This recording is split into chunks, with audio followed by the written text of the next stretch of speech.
Let's talk about building and breaking habits. I just finished recording another video and I realized I'm kind of thirsty, so 1 sec. All right, back to the video. So, building and breaking habits. And I'm gonna apply this to my own video game habit, like addiction, for the lack of a better word, because that's what it was. And I'm gonna talk about how I controlled that addiction, got that under control, and I'm building my dream life, which a part of that is like making this video to you right now and being able to share that process and journey. But just because I'm talking about video games does not mean you can only apply this video to video games. It can apply to pretty much any habit you're trying to break or build because of this cycle and framework that I'm about to share with you that I hear some people talk about, but never like this. And this is the framework that I found works for me. And it's kind of like a combination of multiple different people's ideas on habit breaking and habit building. And it's just like this refined beast of a thing that I found really works for me in the arena of video games. And so let's talk a little bit about that. I mean, in my university years and my teenage years, one of the biggest regrets that I have is not being able to be more proactive in connecting with people, in meeting people, in learning more about their lives and understanding them and caring about them and just living life like a social human being, right? And it's not because I'm an introvert. I am an introvert, and there's nothing wrong with that. But it's because of my video game addiction. And back then, I would spend all my leisure time playing video games. And anytime I wasn't playing video games, then I would do a little bit of work here and there, and like meeting deadlines, procrastinating. I remember every day after school, when school finished at 3:30, I would be home by 4 p.m. I would lock myself in my room and would turn on the video game. I would stay there till 7, eat dinner for 20 minutes, go back up to my computer room and play until 11, 12, 1 a.m., 2 a.m. And that habit persisted for many, many years, like almost a decade, and there was nothing my parents could have done. Nothing, right? I just had to have my way, right? And did I say regretful things because of that? Did I hurt people's feelings because of that? Yes, I did. Do I regret that? Yes, right? And so that's why I'm making this video today, is I didn't get a hold of my video game addiction, funnily enough, until I met my now wife. And you know what changed when I met my wife was I now had a vision for my life. And I'm not talking about the vision that we all have of like, oh, I want to be rich, I want to be financially free, I want to be happy. We always had that vision, right? I'm talking about a vision that you have for someone else alongside you. I'm saying that a vision that has you as someone that is serving other people is much more powerful than a vision that has you as someone serving yourself. And so that's the first step, I think, is to have a vision for your future of service. And for me, it was the kind of life that I can create for my wife and my son if I didn't have this addiction. What would that look like? Where would I live? How much money would we be making? How much time would we be spending together? What would we be doing together? Because I'm not addicted to video games anymore. That's what I'm thinking. It's like, how do I serve my own family? Now you can apply this to really anyone you care about, right? And it doesn't really even have to be family. It could be like something you're feeling called to, your mission, your purpose, right? And if you lack that, then you need to experience and look for it and find it, but not in the traditional sense of, oh, I wanna find my passion and do what I like, but in the sense of the word passion, meaning, passio, which comes from the word suffer in ancient Greek. And so literally the word passion, finding your passion, means having a goal so worthwhile that you're willing to die for.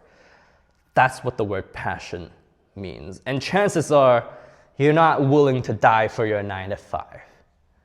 You're not willing to die to get that promotion, right? And I'm like talking about literal, visceral, physical death. Like imagine it that way. Would you give your life to your company?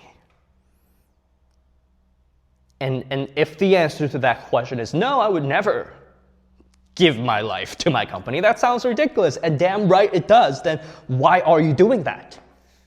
8 hours a day, 9 hours a day, 10 hours a day, right? Because you have mouths to feed, right? Isn't that the inherent motivating factor, the passion, the people you are willing to sacrifice for? I mean, let me tell you, I didn't build this YouTube channel until my wife got pregnant with our son. Then it sets in, right? Then it's like I cannot fathom the idea of my son not growing up in the way that I want him to grow up in, with the access to resources and being able to go on a vacation and me being able to say yes to extracurriculars. All of that is important, and that's the kind of vision that I want you to paint for your life. And like, do you want to get married? Do you want to have a spouse, right? Do you already have a spouse? Do you love that person? And if you do, then isn't this a future worth building, right? That's the first step you want to think about. Equally,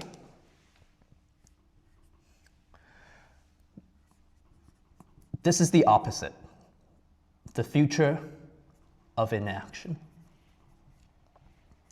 I literally thought to myself, what if I kept playing this video game and I got #1 ranked in the servers?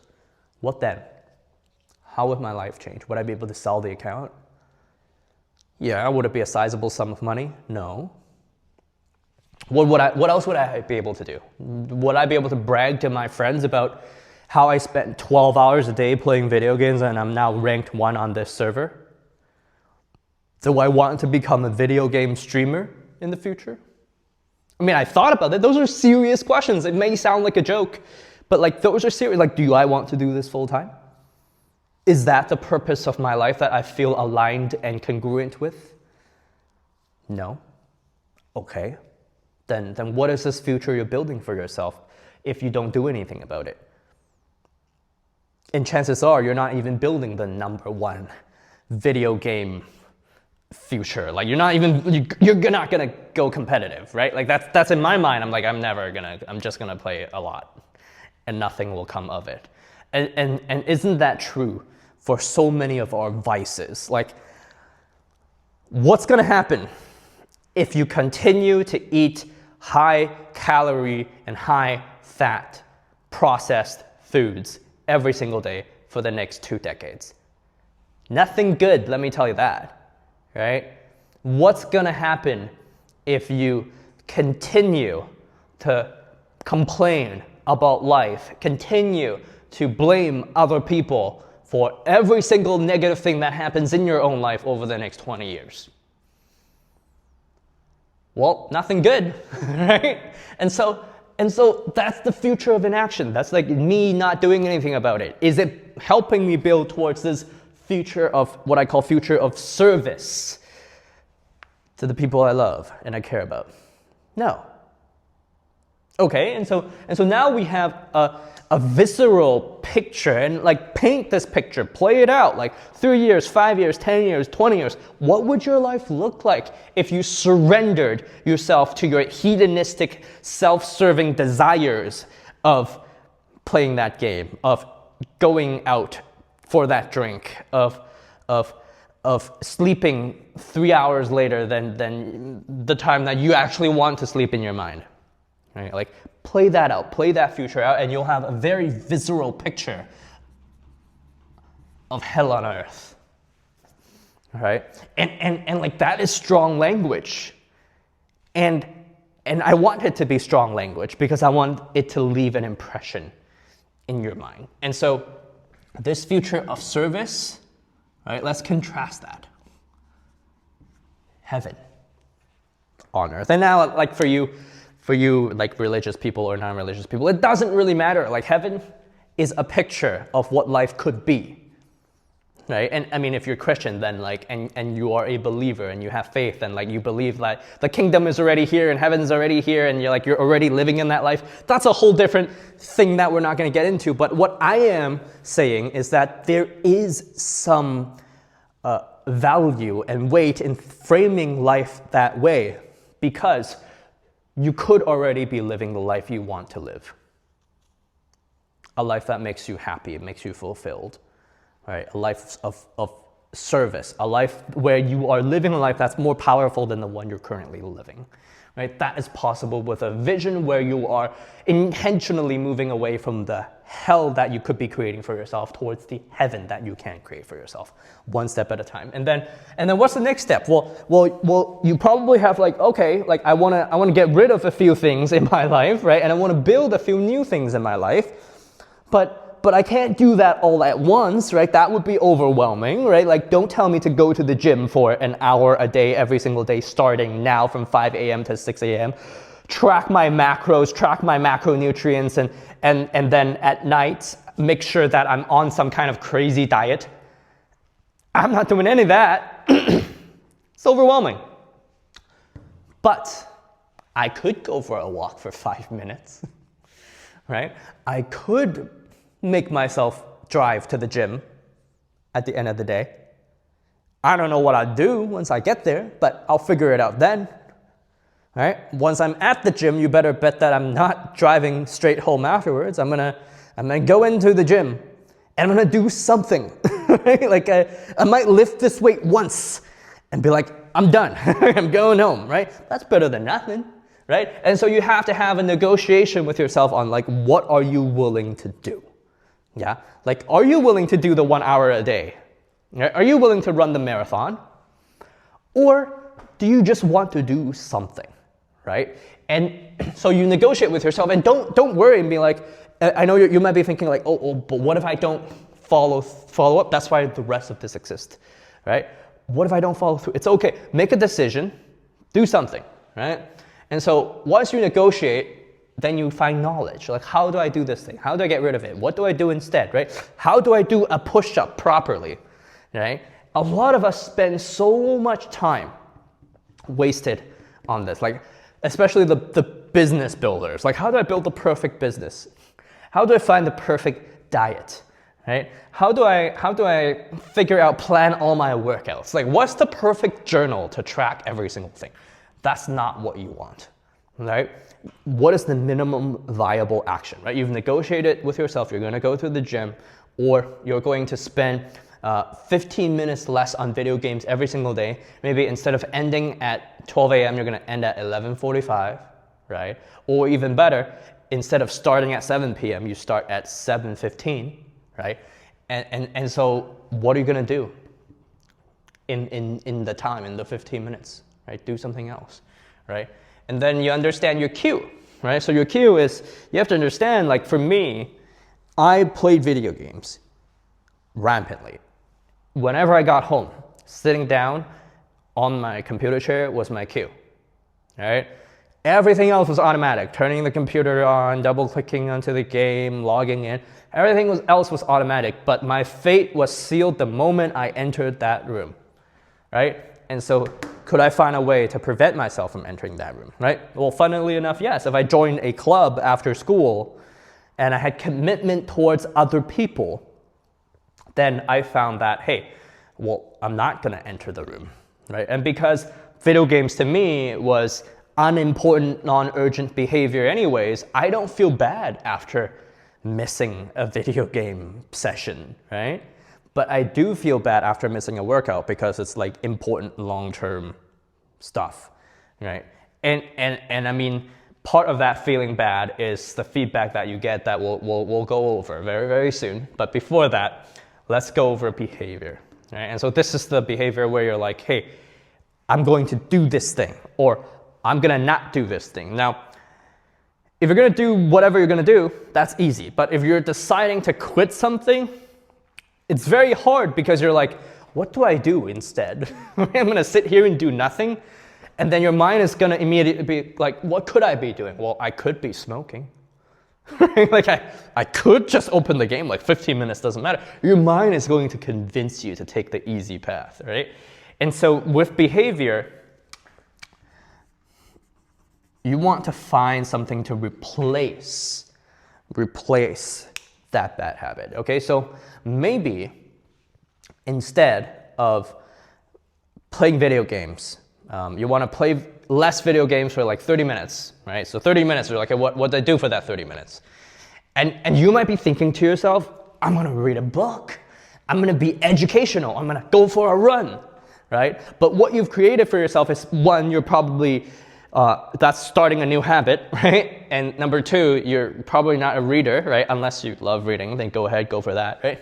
But don't replace your easily accessible bad behavior with a hard to start good behavior, right? Replace it with something ridiculously easy that isn't that bad for you, that also isn't playing video games or whatever bad habit it is, right? Like 30 minutes, what could you do that isn't the bad habit that you'd be willing to do that you would do, right? Because you sure as heck probably wouldn't go for a 30-minute run.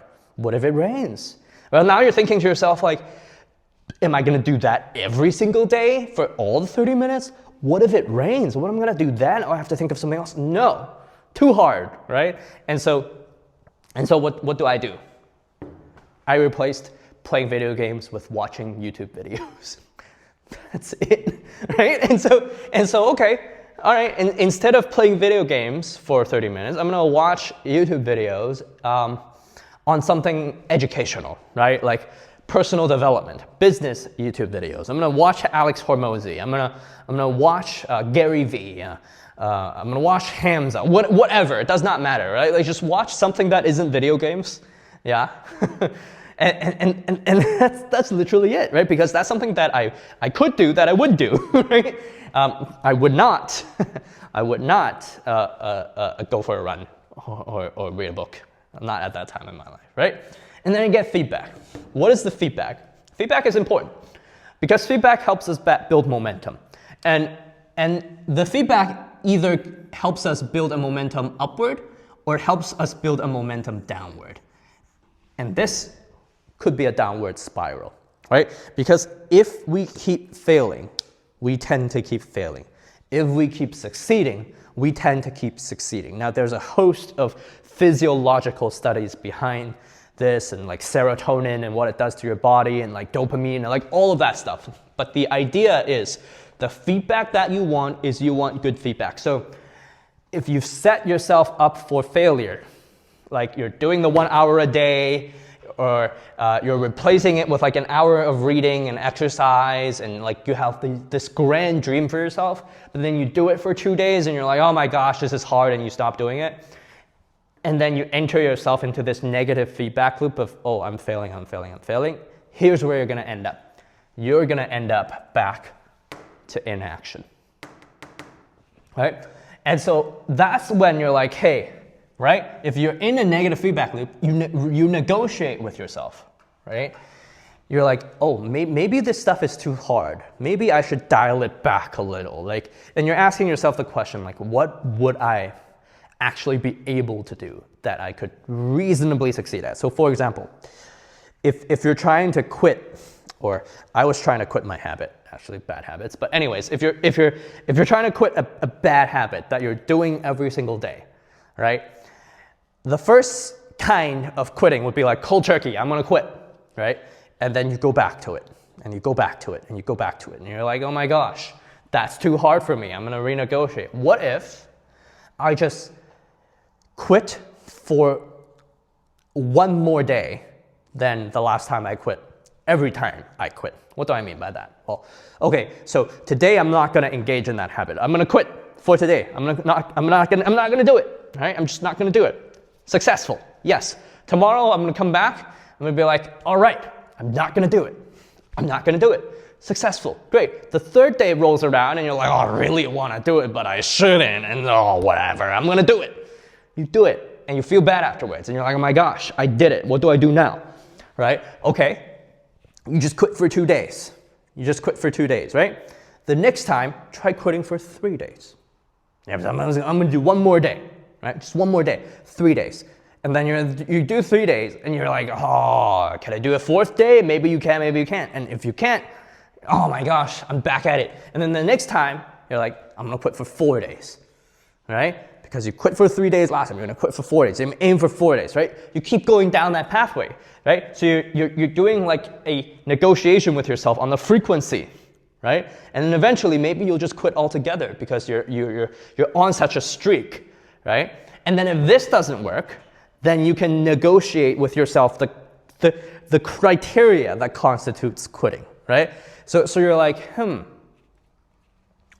what if I count success as not doing this bad behavior or this bad behavior or this bad behavior? And so if I have 3 vices, all I need to do is not do one of them, and that would be a win for the day, right? Like maybe that's where you need to start, right? Because you don't have the mental fortitude, the grit, the discipline to get there yet, right? And so that's the negotiation, right? And the whole purpose is you have to find like what is success to you? What would move you closer to this future of heaven on earth where you're building this life that you want for yourself, all right? And if you fail, then you go back to the future of inaction where you haven't done anything worthwhile, and at the end of your life, you're full of regrets. And I know I'm sounding harsh, really harsh, but I just want you to paint the picture. That's all.